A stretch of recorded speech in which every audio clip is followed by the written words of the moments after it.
ලස්සන තේමාවක් කතා කරන්න පුළුවන් දවසක් අපි හැමෝටම. ඉතින් ඇත්තටම මම අද කතා කරන්න බලාපොරොත්තු වෙන්නේ වචන විදක් ජීවිතය සම්බන්ධව. ජීවිතය කියලා කිව්වහම අපි දන්නවා මේක හරිම සුන්දර දෙයක්. එතකොට අපි හැමෝම වාසනාවන්තයි අපිට ජීවිතයක් ලබන්න.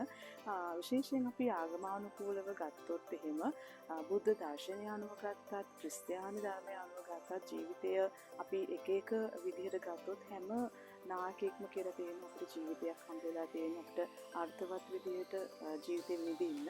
ඉතින් මම හැමෝටම යෝජනා කරනවා ජීවිතය කියලා කියන්නේ විඳවීම නෙමෙයි, ජීවිතය කියලා කියන්නේ විඳින එක. ඉතින් අපිට දවසින් දවස මේ මොහොත, මේ තප්පරය, මේ සියලුම දේවල් එක්ක ජීවිතේ මම හිතන්නේ විඳින්න පුළුවන් නම් සුන්දරයි. ඉතින් අපි ගොඩක් වෙලාවට ඔයාගේ ජීවිතය කිසි කෙනෙක් එක්ක සංසන්දනය කරන්න යන්න එපා. ඔයාගේ ජීවිතය අයිති ඔයාට. ඒකේ සැබෑ හිමිකාරයා වෙන්නේ ඔයා. එහෙනම් ඔයාට අවශ්‍ය විදිහට ඔයා ජීවිතය සුන්දර කරගන්න දවසින් දවස මොහොතින් මොහොත ඔයාගේ ජීවිතයට යම් අත්දැකීම් එකතු කරගන්න ඕනේ. ඒ සමහර අත්දැකීම් තියෙනවා අපි දන්නවා. ඒ අත්දැකීම් ඔයාට නීරස අත්දැකීම් වෙන්න පුළුවන්. එපා කරන අත්දැකීම් වෙන්න පුළුවන්. සමහර අවස්ථාවලදී කලකිරෙන්න පුළුවන්. දුක හිතෙන්න පුළුවන්. අඬන්න පුළුවන්. හැබැයි මේ හැමදේම කියලා තමයි අපිට ජීවිතය කියලා කියන්නේ.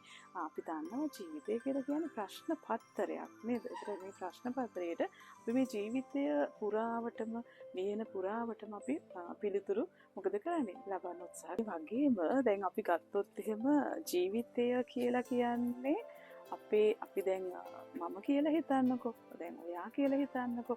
ඒතර මේ දේවල් වලට අපේ ළමා කාලයේ පසුබිම කියන එක විශේෂයෙන් බලපානවා. දැන් අපි දන්නවා තරුණ වයසේ දරුවන්ට සමහර ලාට ප්‍රශ්නයක් ආවහම ඒක විසඳ ගන්න බෑ. එයා හිතනවා ජීවිතේ හොඳම තීරණය තමයි මම මේකෙන් ඈත් වෙනවා. මට ජීවිතේ මේ දේවල් අහිමි වෙන්නේ නැති. නේද? ඒතර හේතු සාධක හදා ගන්නවා. හැබැයි සිග්මන්ඩ් ෆ්‍රොයිඩ් කියනවා ජීවිතේ අපි මේ ලබන බාල කාලයේදී ලබන අත්දැකීම් තමයි පසු කාලීනට අපිට උදව් වෙන්නේ කියන එක. ඒ කියන්නේ ජීවිතේ අපි early childhood අපි දන්නවා ළමා කාලය කියලා කියන්නේ සුවිශේෂී සන්ධිස්ථානයක්. ඉතින් ඒ ලබන අත්දැකීම් පාදක කරගෙන අපි අපේ ජීවන මාගේ ඉදිරි අනාගතේ සකස ගන්නවා කියන එක. එතකොට විශේෂයෙන්ම අපිට හමු වන බාධක ප්‍රශ්න කම්කටොළු නේද කෙනෙක්ට හිතෙන්න පුළුවන් මට බෑ, මට නෑ, මගේ ජීවිතේට කවුරුත් නෑ, මම තනි වෙලා නේද, මට ආදරය කරන්න කවුරුත් නෑ. ඒතර මේ වගේ සිතුවිලි අපිට එන්න පුළුවන්. හැබැයි පළවෙනි දේ තමයි මම හිතන්නේ ඔබ පළවෙනියෙන් ආදරය කරන්න ඕනි ඔබට. ඔයාට ආදරය කරොත් තමයි ඔයාට මේ ජීවිතේ හොයාගන්න පුළුවන් වෙන්නේ. ඇත්තටම කිව්වොත් එහෙම මේ ඔයාට ආදරය කරොත් ඔයාට දැනෙනවා තව කෙනෙක්ට මේ ආදරය කරන්න. අපිට එහෙම නැති වුණොත් අපිට ආදරය කරන්න බැහැ තව කෙනෙක්ට. පළවෙනි කාරණාව තමයි ජීවත් වීමම කියලා කියන්නේ අභියෝගයක්. එහෙනම් අපි ඒ අභියෝගවලට ශක්තිමත්ව මුහුණ දෙන්නේ කොහොමද කියන එක අපි දන්නවා ඔයාගේ මනස. ඒතර මේ මනස කියන එක ප්‍රධාන දෙයක්.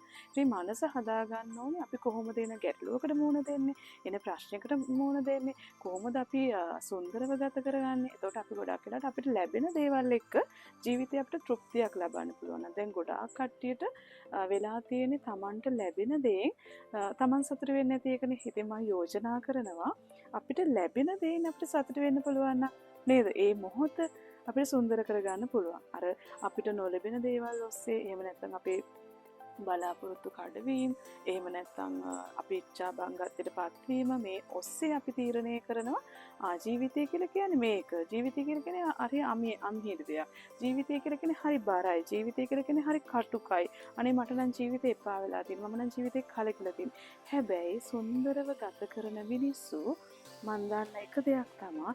හැබැයි එයා හිතනවා මගේ ජීවිතේ මේ මොහොත තමයි ජීවිතේ සුන්දරම මොහොත. මොකද ඔයා සහ මම අපි කොයි මොහොතේ ජීවිතේ අපිට මේ తాවකාලික නවාතැන්පලක් හම්බ වෙලා තියෙන්නේ. ඒතර ඔබ සහ මම අපි දෙන්නටම මේ ජීවිතේ කොයි මොහොතකද අපි දන්නේ අපිට මේ ජීවිතේ සමගන්න සිද්ධ වෙලා තියෙන්නේ. ඒතර ඒ මොහොත අපිට පුළුවන් නම් එන්නේ ජීවත් වෙන එක මොහොත සතුටින් ජීවත් වෙන්න පුළුවන් නම් මම විශ්වාස කරනවා අපි හැම මොහොතක්ම අපි සතුටින් කියලා.